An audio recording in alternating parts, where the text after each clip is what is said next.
ರೈತರು ಸಹಕಾರ ಬ್ಯಾಂಕುಗಳಲ್ಲಿ ತಮ್ಮ ಆರ್ಥಿಕ ವ್ಯವಹಾರಗಳನ್ನು ಮಾಡಿದ್ದೇ ಆದಲ್ಲಿ ಸಹಕಾರ ಸಂಘಗಳು ಆರ್ಥಿಕವಾಗಿ ಸದೃಢವಾಗಿ ಬೆಳೆದು ರಾಷ್ಟ್ರೀಯ ಬ್ಯಾಂಕುಗಳನ್ನು ಮೀರಿಸುವಂತಹ ಸೇವೆಯನ್ನು ಸಾರ್ವಜನಿಕರಿಗೆ ಮತ್ತು ರೈತರಿಗೆ ನೀಡಲು ಸಾಧ್ಯವಾಗುತ್ತದೆ ಎಂದು ಹಾಸನ ಜಿಲ್ಲಾ ಸಹಕಾರ ಕೇಂದ್ರ ಬ್ಯಾಂಕಿನ ಅಧ್ಯಕ್ಷ ಸೋಮನಹಳ್ಳಿ ನಾಗರಾಜು ಅಭಿಪ್ರಾಯಪಟ್ಟರು. ಜಿಲ್ಲಾ ಸಹಕಾರ ಒಕ್ಕೂಟ, ಹಾಸನ ಜಿಲ್ಲಾ ಸಹಕಾರ ಕೇಂದ್ರ ಬ್ಯಾಂಕ್ ಹಾಸನ, ಕರ್ನಾಟಕ ರಾಜ್ಯ ಸಹಕಾರ ಮಹಾಮಂಡಳಿ, ಹಾಸನ ಸಹಕಾರ ಹಾಲು ಉತ್ಪಾದಕರ ಸಂಘಗಳ ಒಕ್ಕೂಟ, ಆಲೂರು ಸಕಲೇಶಪುರ ತಾಲೂಕಿನ ಪ್ರಾಥಮಿಕ ಕೃಷಿ ಪತ್ತಿನ ಸಹಕಾರ ಸಂಘಗಳು, ಹಾಲು ಉತ್ಪಾದಕರ ಸಹಕಾರ ಸಂಘಗಳು ಹಾಗೂ ತಾಲೂಕಿನ ಎಲ್ಲ ರೀತಿಯ ಸಹಕಾರ ಸಂಘಗಳು ಮತ್ತು ಸಹಕಾರ ಆಡಳಿತ ಮತ್ತು ಲೆಕ್ಕ ಪರಿಶೋಧನಾ ಇಲಾಖೆ ಹಾಸನ ಇವರ ಸಂಯುಕ್ತ ಆಶ್ರಯದಲ್ಲಿ ಹಮ್ಮಿಕೊಂಡಿದ್ದ 71ನೇ ಅಖಿಲ ಭಾರತ ಸಹಕಾರ ಸಪ್ತಾಹ 2024ರ ಕಾರ್ಯಕ್ರಮದ ಅಧ್ಯಕ್ಷತೆ ವಹಿಸಿ ಮಾತನಾಡಿದ ಅವರು, ಸನ್ಮಾನ್ಯ ದೇವೇಗೌಡರು ಹಾಗೂ ರೇವಣ್ಣನವರ ದೂರದೃಷ್ಟಿಯಿಂದ ಹಾಸನ ಜಿಲ್ಲೆಯ HDCC ಬ್ಯಾಂಕ್, ಹಾಸನ ಜಿಲ್ಲಾ ಸಹಕಾರ ಹಾಲು ಉತ್ಪಾದಕರ ಒಕ್ಕೂಟ, ಹೇಮಾವತಿ ಸಹಕಾರಿ ಸಕ್ಕರೆ ಕಾರ್ಖಾನೆ ಇವರ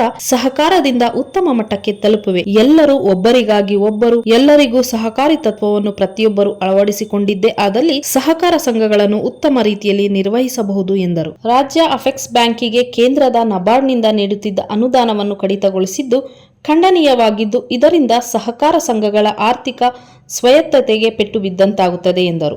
ಇನ್ನು ಕಾರ್ಯಕ್ರಮದಲ್ಲಿ HDCC ಬ್ಯಾಂಕ್ ನಿರ್ದೇಶಕ ಕಬ್ಬಿನಹಳ್ಳಿ ಜಗದೀಶ್ ಮಾತನಾಡಿ, ಸಹಕಾರ ಕ್ಷೇತ್ರವು ಬಲಗೊಂಡಲ್ಲಿ ಇನ್ನುಳಿದ ಎಲ್ಲ ಕ್ಷೇತ್ರಗಳು ಬಲಗೊಳ್ಳುತ್ತವೆ.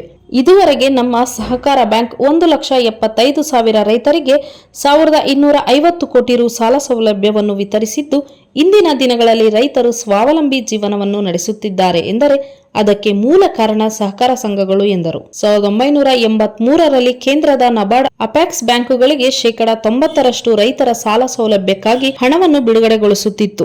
ಆದರೆ ಇತ್ತೀಚಿನ ದಿನಗಳಲ್ಲಿ ಆ ಒಂದು ಶೇಕಡಾವಾರು ಪ್ರಮಾಣವನ್ನು ಕೇವಲ 10% ಪ್ರಮಾಣಕ್ಕೆ ಇಳಿಸಿದೆ ಎಂದು ಅಸಮಾಧಾನ ಹೊರಹಾಕಿದರು.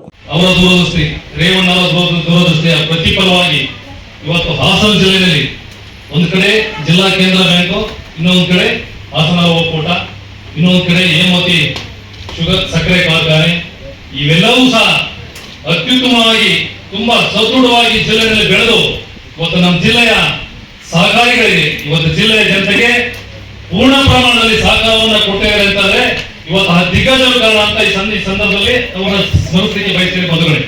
ಈಗಾಗಲೇ ಜಗಣ್ಣವರು ನಮ್ಮ ನಾಗರಾಜನೆಲ್ಲ ನಮ್ಮ ಬಗ್ಗೆ ಮಾತಾಡಿದ್ರು.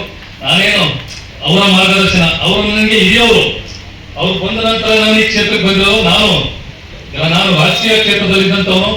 ಈ ಜಿಲ್ಲೆಯ ಜನತೆಯ ಸಹಕಾರ, ಇವೆಲ್ಲರ ಸಹಕಾರದೊಂದಿಗೆ ಒಳಗೂಡಿ ಜಿಲ್ಲೆಯ ಜನಗಳನ್ನ ಕೆಲಸನ ಮಾಡ್ತೇನೆ ಅಂತ ಈ ಸಂದರ್ಭದಲ್ಲಿ ಹೇಳ್ತಾ, ನನ್ನ ನಾಗರಾಜನ ಒಂದು ಮಾತಾಡಿದ್ರು, ಇವತ್ತೇನು ಅಧ್ಯಕ್ಷ ಸಭೆಗೆ ಬರ್ತಾರೋ ಇಲ್ವೋ ಅಂತ.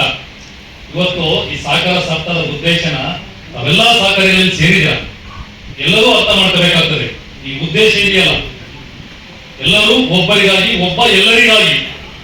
ಇದಕ್ಕೆ ಯಾವುದೇ ಸರ್ಕಾರದ ಅನುದಾನ ಇಲ್ಲ, ನಿಮ್ಮೆಲ್ಲರ ಹಣ ಅದು ಸಹಕಾರಿಗಳ. ನಮ್ಮ ಶ್ರೀಯುತ ತಮ್ಮಣ್ಣಗೌಡರು ತಗೊಂಡ್ರು.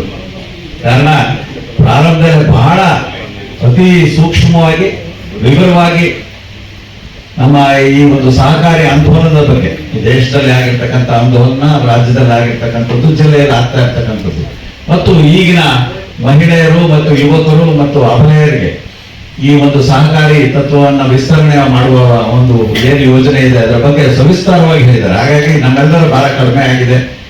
ಬಹಳ ಉತ್ತಮವಾಗಿ ಸಹಕಾರಿ ರಂಗ ಮುಂದುವರಿತಾ ಇದೆ. ಸುಮಾರು 12 ದಶಕಗಳಾಯಿತು ಈ primary agricultural credit cooperative society ಪ್ರಾರಂಭವಾಗಿ ಕಲ್ಲಿನಹಾಳಿನಲ್ಲಿ ಪ್ರಾರಂಭವಾದಂತಹ ಈ ಒಂದು ಸಹಕಾರಿ ಆಂದೋಲನ 12 ದಶಕಗಳನ್ನ ಪೂರೈಸಿ ಮುನ್ನಡೀತಾ ಇದೆ. ಸುಮಾರು 5,000 ಕೋಟಿ ಅಪೆಕ್ಸ್ ಬ್ಯಾಂಕ್ನಿಂದ ಈ ಒಂದು ರಾಜ್ಯಕ್ಕೆ ಎಲ್ಲ ಒಂದು ಈ ವ್ಯವಸಾಯದ ಒಂದು ಬೆಳವಣಿಗೆಗಾಗಿ, ರೈತರಿಗಾಗಿ ನೀಡ್ತಾ ಇರ್ತಕ್ಕಂಥ ಸಾಲ 5,000 ಕೋಟಿಯನ್ನು ಮುಟ್ಟಿದೆ. ಇನ್ನೂ ದ್ವಿಗುಣವಾಗತಕ್ಕಂತಹ ಕಾಲ